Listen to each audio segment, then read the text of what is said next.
நான் பிறந்ததிலிருந்தே புரட்சித் தலைவருடைய வீட்டில் தான் என்னோட தந்தையார் தோட்ட வேலை செஞ்சார். எனக்கு பேர் வைத்ததே புரட்சித் தலைவர் அவர்கள் தான். மரகதம் என்ற பேரை வைத்தவர்.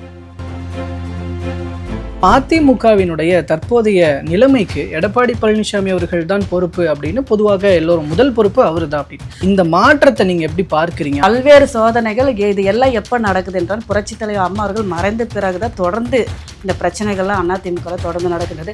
ஆனால் நாங்கள் அப்போ எல்லாம் சோதனை காலத்தில் நாங்கள் வெளியே வரலையே. இவ்வளோ சோதனைகள் நான் இருந்து ஏன் இன்னைக்கு வெளியே வந்திருக்கின்றேன் என்றால் முடிவுகள், தவறான முடிவுகள் எடப்பாடி அவர்கள் எடுத்தது காரணமாக தான். திமுகவோட பரம எதிரியான திமுகவோட எம்ஜிஆர் அவர்கள் யாரை எதிர்த்தாரோ, ஜெயலலிதா அவர்கள் யாரை எதிர்த்தாங்களோ அவங்களோட கூட்டணி சேரணுன்ற அந்த முயற்சி பிடிக்கல. அந்த செய்தி, அந்த தகவல் அப்படிங்கிறது உங்களுக்கு எப்போது கிடைக்கப்பட்டது? ரிசல்ட் வந்த உடனே இவங்க திமுகவும் அண்ணா திமுகவும் சேர்ந்து ஆட்சி அமைக்க வேண்டும் என்ற நிலைப்பாடு எடப்பாடி அண்ணா எடுத்திருக்காங்க.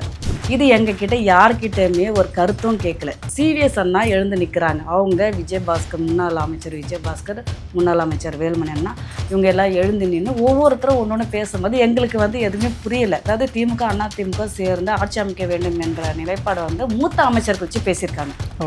எங்களுக்கு தெரியாது. அந்த வார்த்தையை சிவிஎஸ் அண்ணா அந்த இடத்துல சொன்னார். சொன்ன பிறகு ஒருத்தருக்குள்ள பேச்சு ரொம்ப அதிகமாக முட்டிடுச்சு. இப்போ திமுகவோட சேர்ந்து ஆட்சி அமைக்கணும்னு எடப்பாடி நான் நினைச்சாருன்னா சரி, ஓகே, அது சந்தோஷம். அடுத்த முறை நம்ம மக்கள்கிட்ட எப்படி போய் நாங்கள் ஓட்டு கேட்க முடியும்? இந்த 5 வருஷம் எப்படி பயணிக்க முடியும்? இதை அதிமுகவினரோ இப்போ ஆர்பி உதயகுமார் உள்ளிட்டோரோ இதை மறுக்கிறாங்க. இது ஒரு பொய், ஒரு வதந்தி.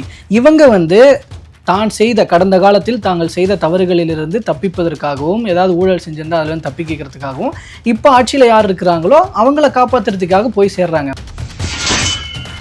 ஒரு எடப்பாடி பழனிசாமி அவர்களை எதிர்ப்பவர்கள் எல்லாம் ஒன்று சேர்ந்து ஏன் ஒரு தலைமை மாற்றத்தை நோக்கி முயற்சி பண்ணியிருக்க கூடாது?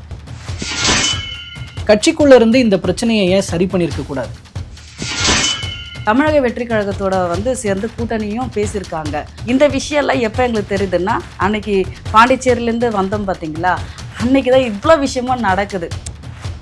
தாவேக்காவுக்கு ஆதரவு அளிக்கலான்னு சொல்லும் போது ஏன் எடப்பாடி பழனிசாமி அவர்கள் அதை புறந்தள்ளினார்? அதுதான் எங்களுக்கு தெரியல. அவர் என்ன சொன்னார்னா, சிவிஎஸ்னா நம்ம ஆதரவு கொடுத்தா நம்ம ஆளுங்கட்சி போல செயல்படலாம். இந்த ஒரு விஷயத்துக்கு மட்டும்தான் நாங்கள் கையெழுத்து போனோம். ஏன் எடப்பாடினா அதுக்கு அவரோட மன இறங்கலை. பெருந்தன்மையோடு அவர் நடந்திருந்தார்னா இவ்வளோ பிரச்சனை இல்லை. யாரும் ஒருத்தர் கூட அதிமுகலேருந்து வெளியே வந்திருக்க மாட்டாங்க. தாவேகா எம்எல்ஏக்களை பேரம் பேசி விலைக்கு வாங்கும் திமுகவினுடைய முயற்சியில் எடப்பாடி பழனிசாமி அவர்களுடைய பங்கும் இருக்கிறதுன்னு நினைக்கிறீங்க? இப்போ அவர் ஏற்கனவே முடிவு எடுத்துருவர் தானே. 2.5 வருஷம் அதிமுக, 2.5 வருஷம் திமுக அப்படிலாம் கூட பேசியிருக்காங்க.